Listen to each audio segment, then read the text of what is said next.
Good evening. Good evening, Rabbi. How are you? Thank you.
Okay.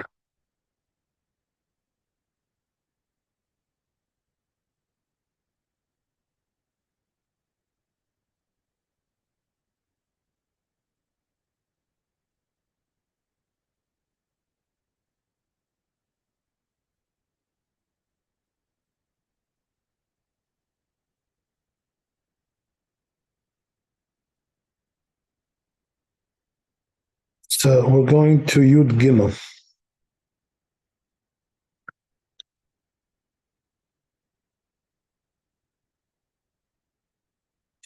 This is over here in Bet Yosef. This book says, Adam Shabbat La'ir Be'erev Shabbat. Person came to the town Erev Shabbat. וכבר קיבלו עליהם אנשי העיר Shabbat. And people already are in Shabbat there, they already took on Shabbat. כיוון שהתחילו ברכו, once they started Baruch Hu, he says, אף על פי שעדיין היום גדול, even though it's still daytime, אם היו עליו מעות או שום חפץ, and so if this guy had any money or some other item, מניחו ליפול שברוך הוא במקום תקיעה. So he says he has to just let it fall off his body because it's already Shabbat there. And Baruch Hu or takes you into Shabbat. So therefore he has to just release everything and let it go. Let it fall on the ground. That's what he says. Okay. That's it. Let's see. Shulchan Aruch.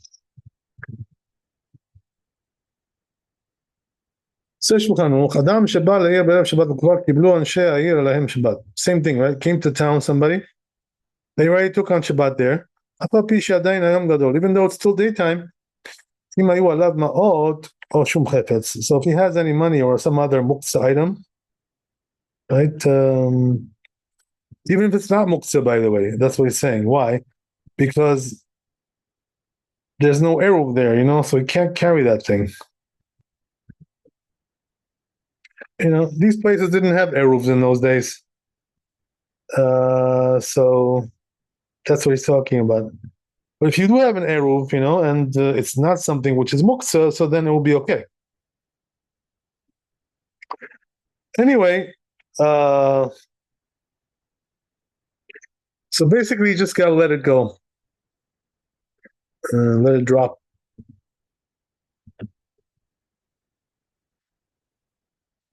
Okay, that's Yud Gimel. Let's go to Yud Daled.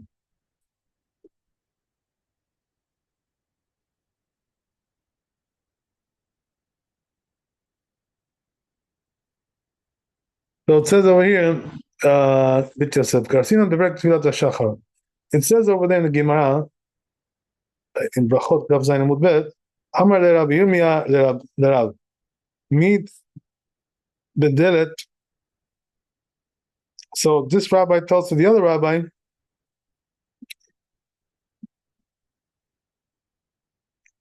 here's Rashi. Rashi explains, what does this mean?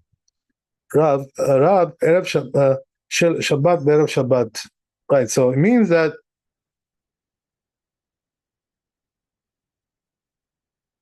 he prayed Rav the prayer of Shabbat on Erev Shabbat. What does that mean? He prayed before Shabbat. Amar le Rabbi Yirmiyah, mi bederet, mi melacha ho'il ve'kibalta Shabbat b'tfilatecha. So then this rabbi asks him, since you took on Shabbat by praying,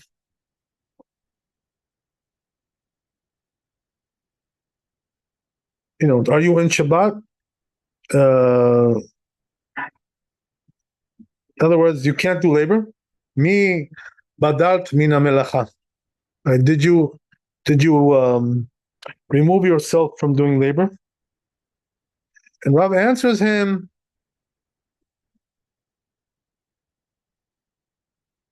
since you accept the Shabbat when you prayed, he answers him, yes, I did. Yeah, you're right. I'm in Shabbat now, right? Badilna, uparich Talmud. So Gemara asks a question about that, objects. Umi badil, is he really in Shabbat? Veha abaya sharele ravdimi lechabruye saleh. But didn't this rabbi allow this rabbi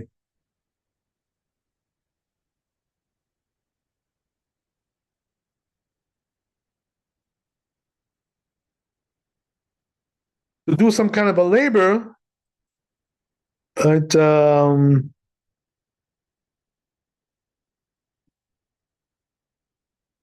After he prayed Shabbat prayer, Erev Shabbat on Erev Shabbat.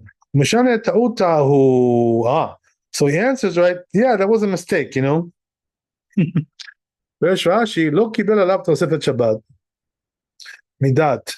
So he says what happened was that he didn't really intentionally take on Shabbat.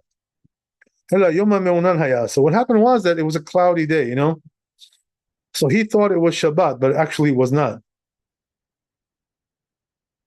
So it was just a mistake in judgment.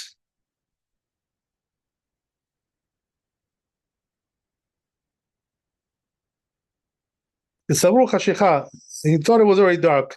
And then the sun came out, right? Got sunny again.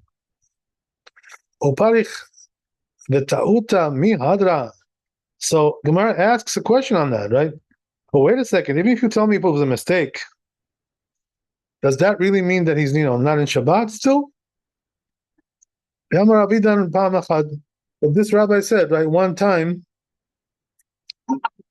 it's Kashul Shamayim, that the right, it got cloudy. So people thought, right,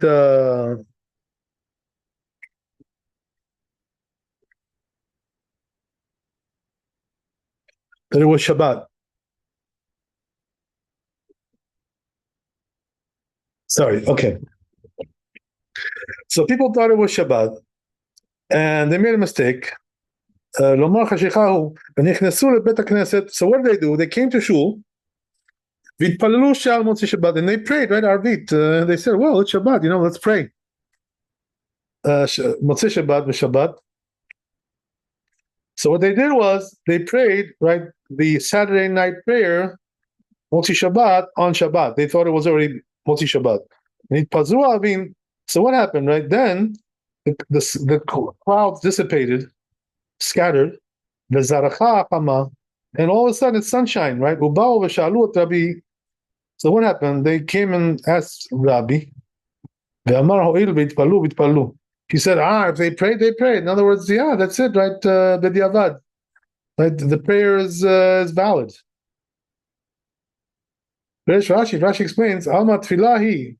So you see from there that it's valid, the prayer. So it says, regarding the additional part, even though it was a mistake, Tosefet will still call it adding to Shabbat.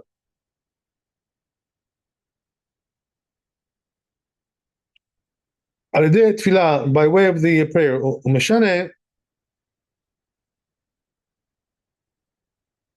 by way of the prayer, Shani Tzibur So he answers that the community is different. So we don't, right, bother them to pray again. We tell them, okay, you prayed? Okay, good. Go home, right, and make kiddush. Enjoy yourself. That's when it's community, But if it was an individual, that's something else, right? There, we don't allow that. You say, if you went in, you went in. That's it. You're in. I'm sorry, you're not in, right? You're not in. You made a mistake there. You're not in.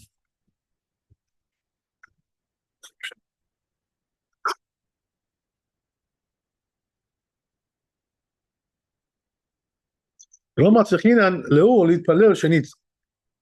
don't bother them to pray again. Like we right, tell the individual. When it comes to labor, right, they're both allowed to do labor. Whether it's a community or it's an individual. Because why?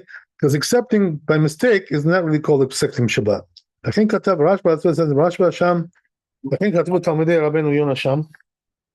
Also, these rabbis, Talmidim Rabbi Yonah, כן כתב רבנו ירוחם בחלק א', also this rabbi. Okay, ומרדכי כתב בסוף פרק מדליקים, Mordechai says in the Shabbat, בשם הגאונים, name of the גאונים, שפעם אחת היה יום מעונן. There was a case where it was a cloudy day, וסבורין העם שחשיכה. So people thought it got dark. והדליקו נרות ולא הספיקו להתפלל מנחה. So what happened? They lit candles, but they didn't get a chance to pray mincha. Until the clouds dissipated, and then the sun came out again, right, to shine. So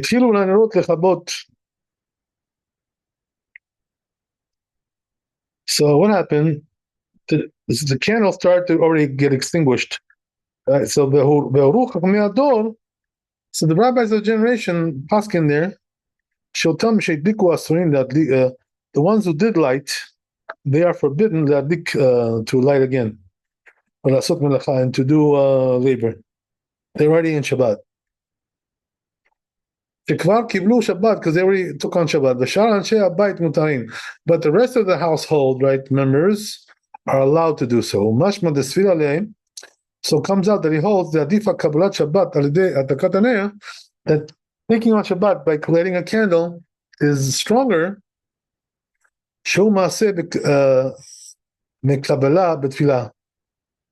It's stronger because it has a deed, it has something active there, more so than prayer, right? Because prayer doesn't have any activity there. It's just moving your mouth, right? You're not really doing anything. So it says this story that was written in the Mordechai name of Geonim, it's also written in this book. And now what she said, right, that the rest of the household members are allowed, but that candle which was lit for the sake of Shabbat, asur ligabo, not allowed to touch it.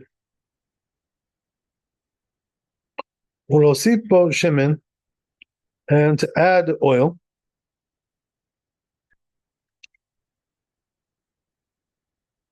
Even if it got extinguished, asur letartel ad motzei Shabbat. You're not allowed to carry it until Shabbat goes out. Ad kaneshunah. That's the end of the day. ואיני יודע טעם למה המותרים במלאכה לא יהיו מותרים לגע בנר. So he says, I don't know what the reason is that the ones who are allowed to do labor should not be able to touch the candle, right? It's the same thing. שהודלק לשם שבת, which was lit for Shabbat. And now what we said, right, that the community, we don't bother them. It seems like that's only if they prayed from Plaga Mincha and onward. Right, that's the earliest you can do it. But when it comes to an individual, even if you prayed from Plaga Mincha and onward, since it was a mistake,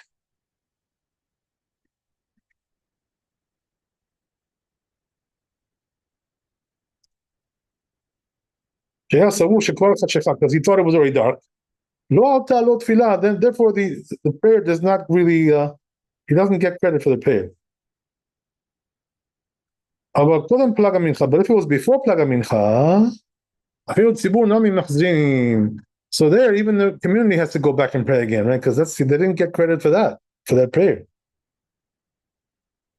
Given the Rav's Tfilat Arbit who, because it's not the time of Arbit there at that time. Klal at all. לכן נראה מדברי רבנו יונה, that's what it seems from Rabbi Yonah Zal Sham. Okay. Yeah, okay. It all comes together. Everything here. If it didn't come together yet, it will by the time you see the Shulchan Aruch.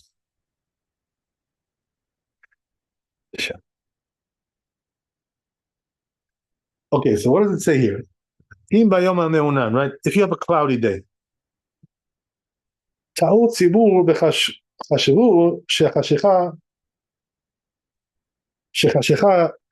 So what happened? They made a mistake. They thought it was dark. So what do? They went and lit candles, right?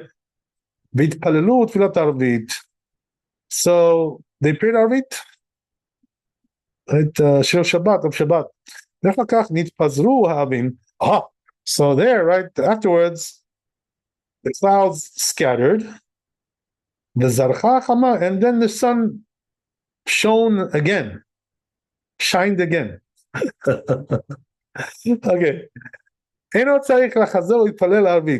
So you don't have to go back and pray Arvit now. As long as it was after Plag HaMincha.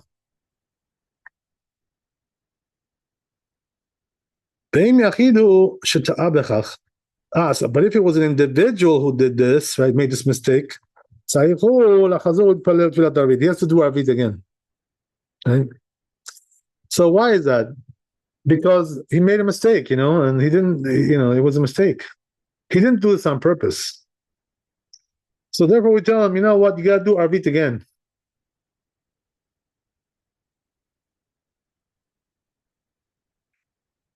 What about doing labor?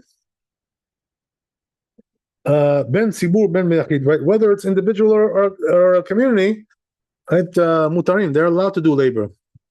Kabbalat Shabbat, why? Because the acceptance of Shabbat was a mistake. That's interesting. But some say, right, the ones who lit the candles are forbidden to do labor here. But the rest of the household is allowed to do, right? Some say that nair that was lit for Shabbat is forbidden. You're not allowed to touch it. And to touch and to add oil to it. And even if it got extinguished, you're not allowed to carry it. So apparently, right, we pass like the first opinion here. We don't go like the second and third opinion, right? Because it's tam beyesh. So therefore, right, the halakha is like the first opinion, which means that we are allowed to do labor since we went into Shabbat by mistake.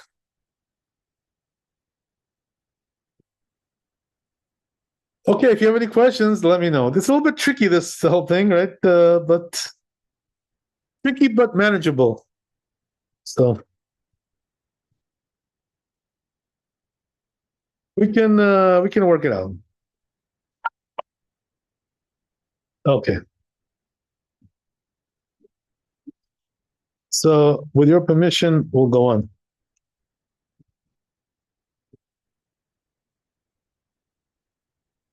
to the next, which is Tedvav.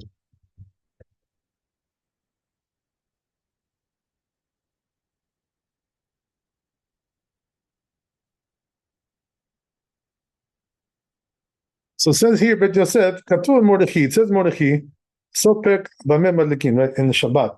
V'agaot Maimon, Sof Pek, also in this book. Demi shelo yitpalel mincha ve'ana baruchu. Oh, so here's the thing, right? This is a tricky thing here. You got to be careful with this. You didn't pray mincha, right? But you answered baruchu in the shul.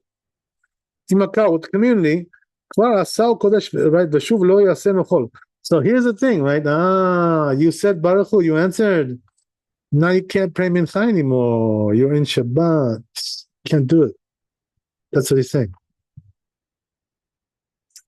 So you got to be careful. If you come late to the shul, right, and you want to pray mincha, so if the community is ahead of you and they're doing baruch Hu, don't answer baruch Hu, right? Because if you do, that's it, right? You cannot do mincha. You're already in Shabbat. So what you would do in a case like that, right? You would pray together with them arvit, and then right, you have to do a makeup for the mincha you missed. That's how you would do it.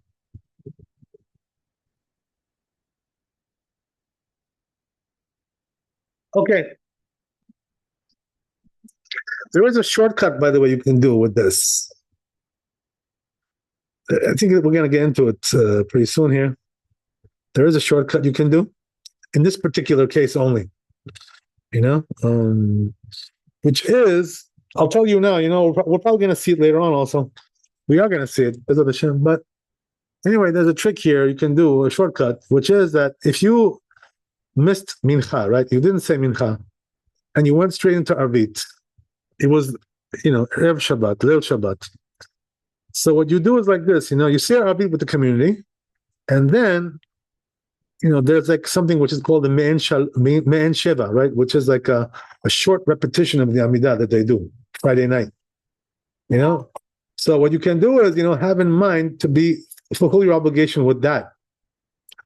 And you can do it like that. So this way you won't have to do another Amidah by yourself. You can fulfill your obligation by way of the Chazan who says the Me'en Sheva.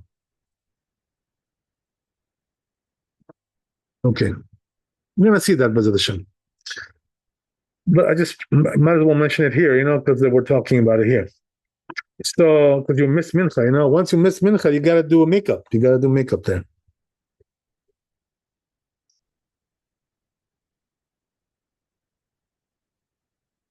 Okay, great. So let's move on.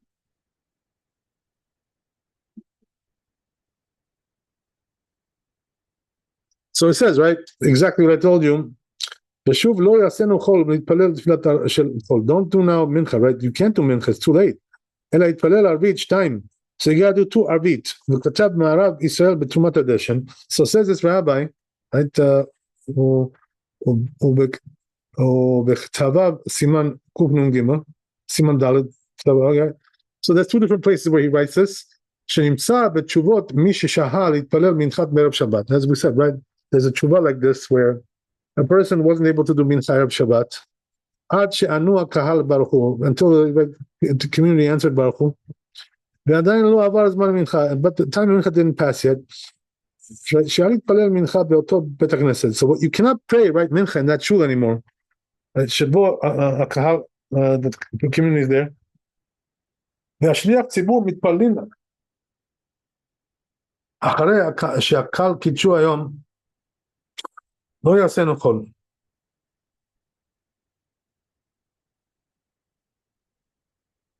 So once you made it whole, you cannot make it mundane again to do mincha. It's not by them. אלא ילך חוץ לאותו בית הכנסת. So what do? You got to leave the shul, right? Go outside. מתפלל תפילת של חול. You got to pray your mincha there, outside, right? In other words, you can't, once the community took on Shabbat, you can't pray mincha there, in the shul. Because they're in Shabbat already. So what you got to do is leave the shul, and do it outside, So you know what people do, right? In order to solve this problem, they go like, into the lobby, they pray over there. You can do that because you're outside of the room, where the main shul is there, the main sanctuary. You're outside the sanctuary, so therefore you can pray out there, right, in the hallway, in the lobby, whatever you got there. You gotta leave. You don't have to go actually outside the building, that's, you don't have to go that far.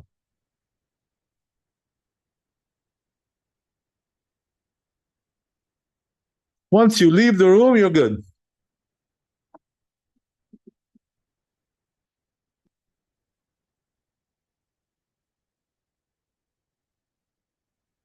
Okay, great. So let's move on.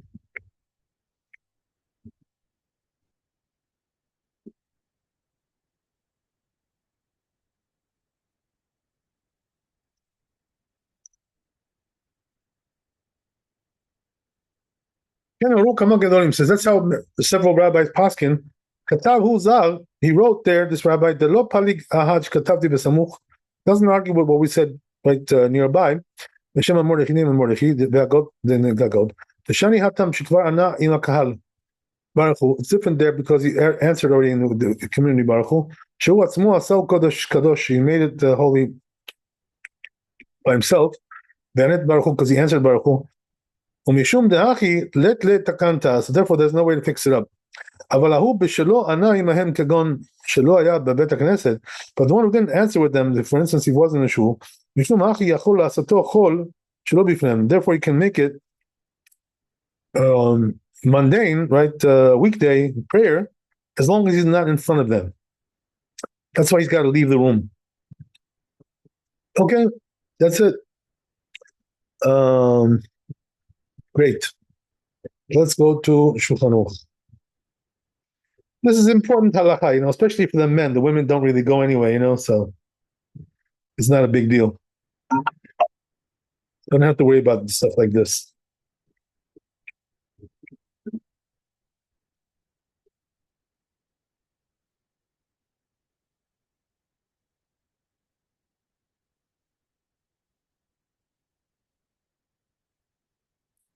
If you ever notice, by the way, women don't really come to shul like Erev Shabbat. They don't come. They come in the morning, there's like a few ladies in the morning. But when it comes to the night, like you don't get any women. In most places. Not one soul. So what's the reason? The reason is because, they're getting the meal together, you know what I mean? So they don't really have time, they're preparing for Shabbat, they're doing all the stuff that they need to do. There's no time. They don't have time to go to shul. Who has time?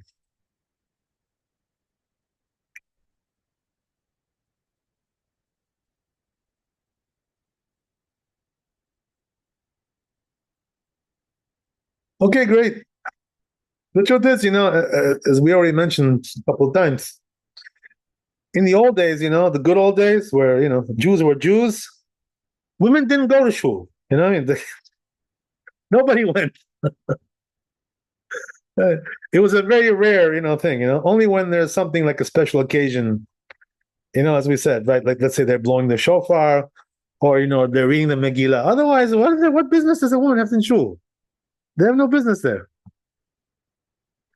It's a newfangled thing, that they started to go to shul like this, Tell you something funny, I was just, some lady, contacted me today. She was like, oh, Rabbi, I'm doing slichot. A couple of ladies talked to me about this, yeah, we're going to slichot, I was like, women go to slichot? Like, where do you get this from?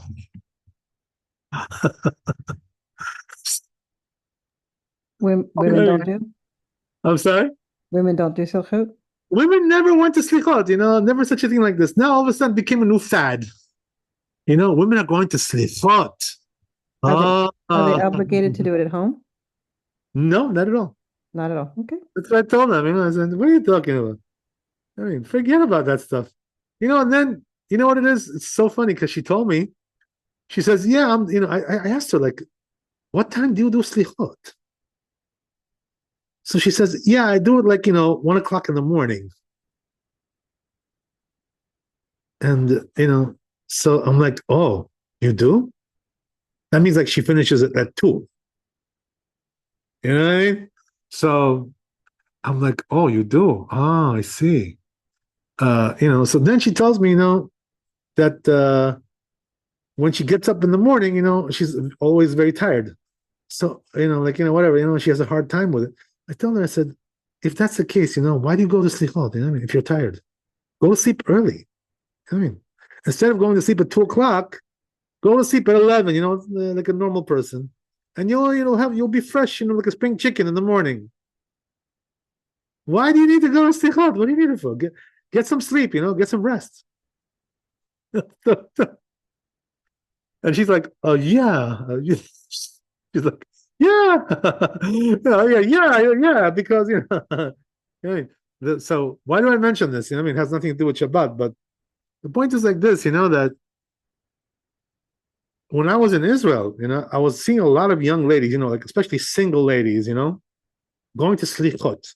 So when the slichot begin at night, it starts like 12:30 at night, in Israel, right? Here it starts at 1, whatever it is. Anyway, the point is, it defeats the purpose, You think you're doing a mitzvah, but the truth is you're doing a sin, Why? Because a woman is not supposed to be out late at night like that, I mean, in the street, this is not allowed according to Judaism. I mean, you think you're doing a mitzvah by going? What, a woman should be outside at night in the middle of the night, like 1 o'clock in the 1 a.m. She should be outside. Give me a break. I mean, that's not the way it should be. I mean, so they call that, in Hebrew, yatzas charob efsedo. That means they lose more than they gain. What I mean? What do you need that for? What, a woman should be going in the street in the middle of the night? Not allowed to do that. So things have gotten, really crazy, in this generation. Okay. It's like everything is upside down, but anyway, what can I tell you? One day, billionaire, I'm gonna give some words of musar on this, right, in a class, in the shul. I should mention it. Anyway, so getting back to our discussion, let's go to Shulchan Aruch.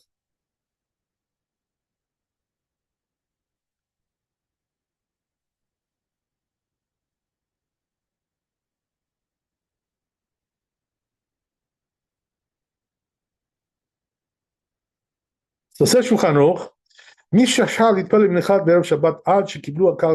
what happened? He didn't pray mincha, right?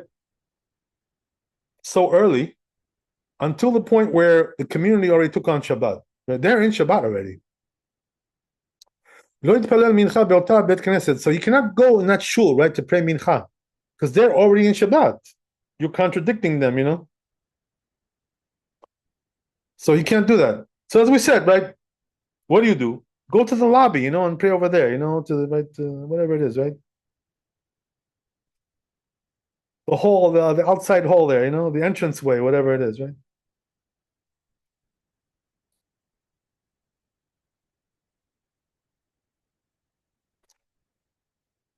So you got to leave that room, right? That shul, and go somewhere else. So it says,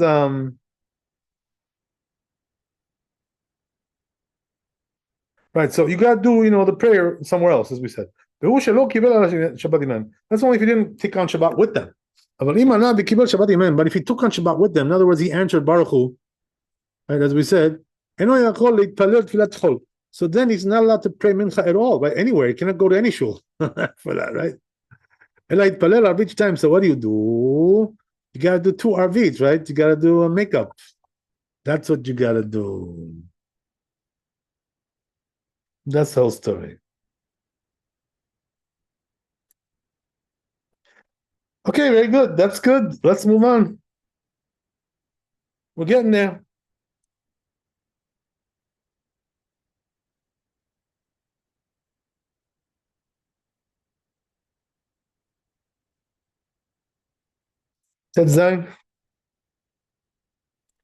So it says here, Bet Yosef, Katuv, it says over there, right, Trumat edition, it seems like he says that if somebody will come to shul, Samuch leBaruch Hu, right next to Baruch Hu, don't wait to pray until they say Baruch Hu. In order to answer Baruch Hu. Since the time is passing for Mincha, if he's going to answer Baruch Hu, right? Im lo yane Baruch Hu. We shouldn't be particular not to answer Baruch Hu. That's what it says in the Samak. He says explicitly. Mitzvah tefillah, and the mitzvah tefillah. Aniyat modim im hatzibur, right? Answering modim with the tzibur. Even though you cannot do, right, half the prayer of mincha before they say Baruch Hu, and it turns out you're praying, right, the weekday prayer in that shul, right, when they're already going into Shabbat. And Shabu Tzibur, the communities there, Veshlucham and the Chazan, Shanu Kvar Baruch Hu, because they already answered Baruch Hu, the Kiddushu Hayom, and they sanctified the day. But since he started, right, before they answered Baruch Hu, since he started, he's kosher, he's good. So we're not that particular, right? But once he started beforehand, he can finish, The only thing that we don't want is if he starts right after they already answered Baruch Hu. That's not allowed. He says, even though in this Perkem Psachim, Rashbam explains, he says, if it's known, right, you cannot finish, right, in a permissible manner, it's considered like he started in a forbidden manner. So he says, we cannot compare this case to that case. It's two different cases. Because there's no prohibition over here, no prohibitions involved here. It's just prayers, which is like, divine mercies. That's the end of it. But כתביו, סימן קנ"ג, כתב, וזה נראה לעניות דעתי, אין להקפיד על מאי דמתפלל תפילת חול אצל הציבור שכבר ענו ברוך הוא וקידשו. So he says over there, right, in a different place that, there's no big deal if he prays mincha, right, after they already said baruch hu and said and sanctified the day. Hayom ho'il ve'itchil beter. Why? Since he started right beforehand, it's okay. Ve'itchil beter v'kay gavna ashkechan tuva lechalek. So it says in this manner we do make differentiation in several cases. But it's only if he knew for sure he couldn't finish before Baruch Hu. כגון שסבור שאחד מן הקהל יושיב החזן מעט. For instance, he thinks that one person from the community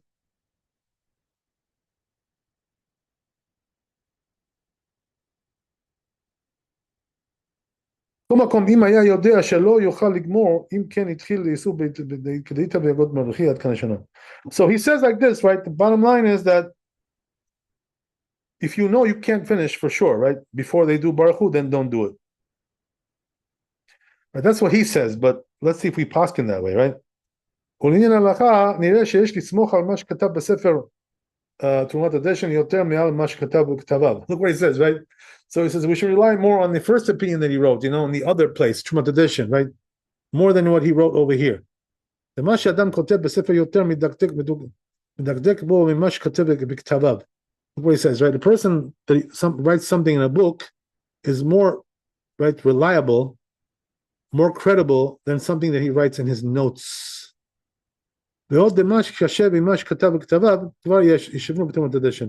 So it's also that difficulty which we have between the two different sources. There is a way to reconcile them, right? The Trumat HaDeshen we reconcile them. So bottom line is something interesting he says here, right? Which it's a good thing to know that like an official book is more reliable than some like bunch of notes that that a rabbi wrote. So that's why he considers it more credible, more authoritative, even though it was written by the same author.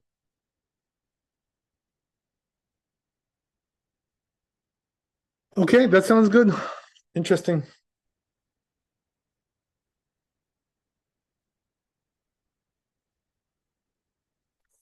There's also something similar, which I heard from my rabbi, Marana Vashalom. He said, what about if there's a machlok, if there's a stira, right? If there's a contradiction between the Mishneh Torah, right, which is the main book of the Rambam, and the Chuvot of the Rambam, right, the response of the Rambam. Who do we paskin like, right? The response or the Mishneh Torah? This is the question, that he presented. So he answered, the Mishneh Torah is more credible than the Chuvot. So why would that be?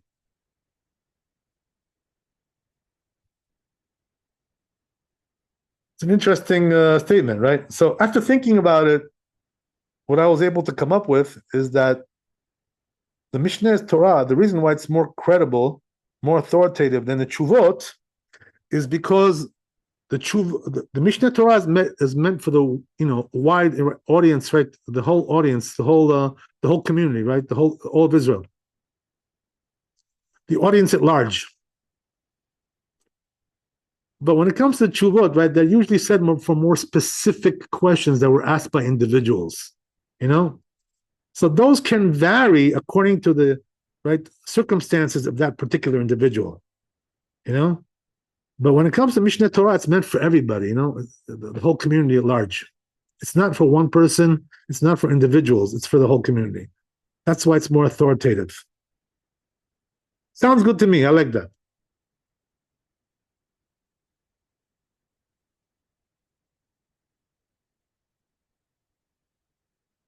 Okay, let's go to Shulchan Aruch.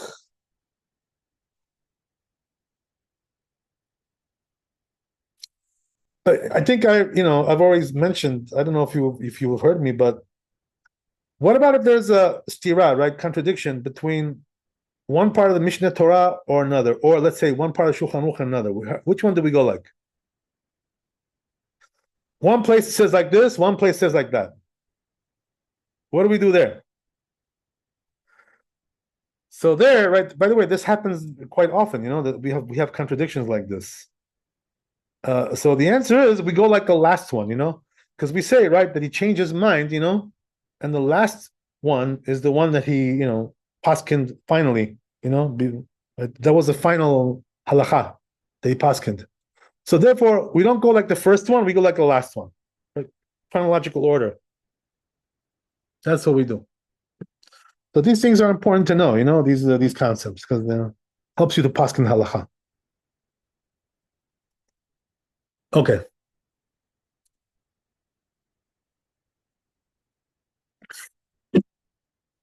So let's go to Shulchan Aruch.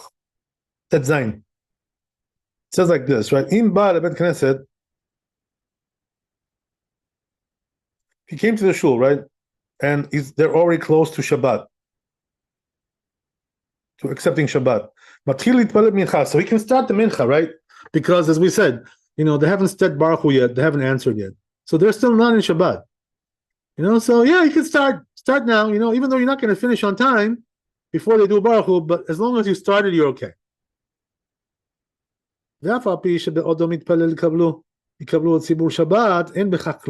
So he says, as we said, right? Okay. Since he started, in a permissible manner, whatever happened afterwards, right? It's okay.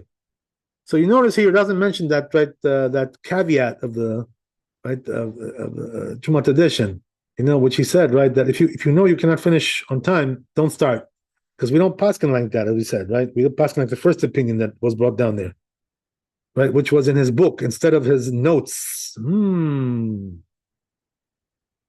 There you go.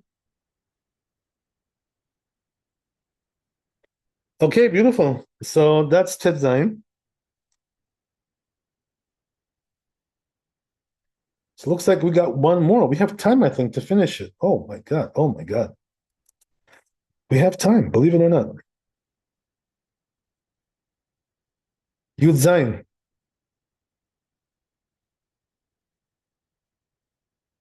$17.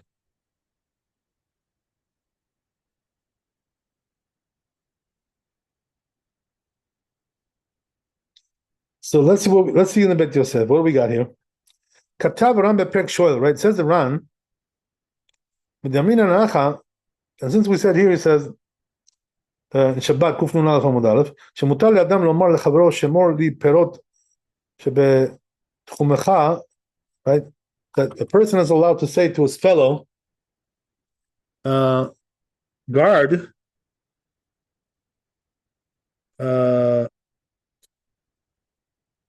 guard my fruit in your on your property, something like that, etc., etc., etc. Katav Rashba. So I don't think we're talking about that case over here, right? Just bringing it as the reference, right? Point of reference. But anyway, Katav Rashba says the Rashba there. So he says we learn from this whole story, right? And that Gemara that we just mentioned, that a person, right, a Jew who took on Shabbat, Shabbat Kodem Chashecha, before it got dark, right? He took it on early, right? People do that in the summer, as we said. Right? Mutar lomar leYisrael chavero la'asot lo melacha plonit. Right? So he's allowed to tell another Jew to do labor for him, as we mentioned, right? That person took on Shabbat, yeah, but the other people did not. So he can tell them, do me a favor, I'm in Shabbat already. Can you do something for me, like turn down the oven, or something, whatever. Right? Make sure my bread doesn't get burned to my challah, right? Do me a favor.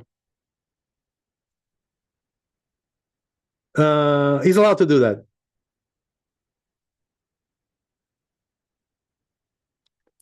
מותר לומר ישראל חברו לעשות לו מלאכה פלונית, ולי אין הנידון דומה לרעיו. So he says, right, that he doesn't agree with this, right? That he says it doesn't really resemble the case of the Gemara to this case. They're not. There's no similitude there. Right? The Shani Hacha. So it says different over here. The Im Yesh Sham Burganin. That if you have these huts, who Atzmo Shomer, he himself is the guardian. Veni Mevin Devarav. So it says comments on this bit Yosef, on this Rashba. It says I don't understand what he's talking about. This Rashba. Because here also we can say, right? Im lo haya mekabel Shabbat. If you wouldn't take on Shabbat, hu atzmo haya mutar la'asot lo melacha. He would be allowed to do labor. So he's arguing with the Rashba here. Okay, so yeah, so apparently he's arguing with him here, right? By the way, you don't find this very often, that the Bet Yosef argues with the Rashba. This is very rare. Okay. It's a novelty, really. Quite a novelty. Okay, very interesting. Anyway, so then he goes into some more stuff here.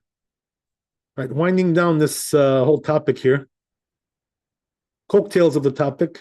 We said this already. Right, so the question is, right, do we have to eat where the candles are, right? We already talked about that, right? But Sof Siman Reish Ein Gimel, it also talks about in a different chapter, right? 273. We're going to talk about it there. This rabbi says, he quotes his book. So he says there are places where the women are accustomed to do Erev Shabbat. Right, they light early the candles, right? The Korin Ota Ner Shel Chol. Oh, so he says they call that the weekday candle.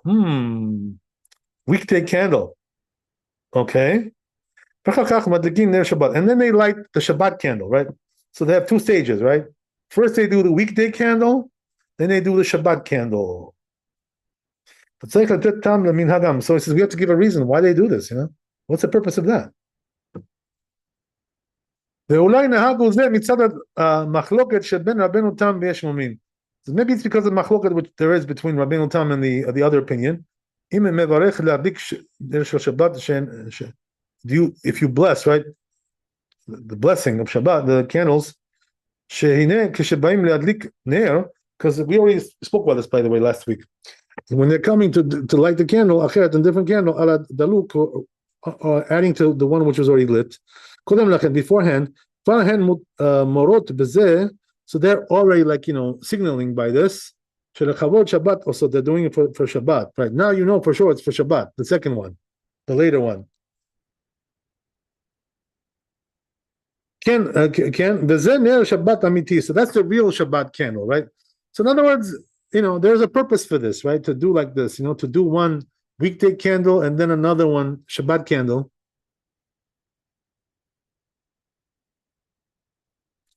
So this way you don't get into this machloket, right, which we spoke about last week between Rabbeinu Tam and the other opinion, the other rabbis. Okay, interesting. So says Bet Yosef, right? It seems to me there's a different reason. It's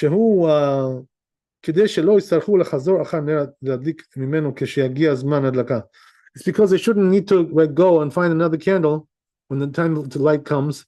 Because it could be in the meanwhile, it's going to get already twilight, right? Which is doubtfully Shabbat already. In this way, he won't be able to light. Okay, very interesting. Wow. Mhm. Okay, great. Okay, so we're done with the Beit Yosef, Shulchan Aruch, and that's it, right? We're home free. So it says over here, יש אומרים שמי שקיבל עליו שבת קודם שחשיכה. Some say, right, that whoever took on Shabbat before it got dark, מותר לומר לישראל לחברו לעשות כן מלאכה. Right, you can tell another Jew to do labor for him. Right? That's how we paskin, by the way. We allow this. No problem, If you're on Shabbat and it's still early and the other Jew is not, you can tell him what to do, as we already mentioned already several times. Okay, that's one thing. Then, right, says the Rama, mutar le'anot milta melacha b'Shabbat, and he's allowed to benefit from that labor on Shabbat. He says, right, even the person who is already in Shabbat. The kol sheken b'motzi Shabbat. All the more so, right, when it comes to motzi Shabbat, after Shabbat.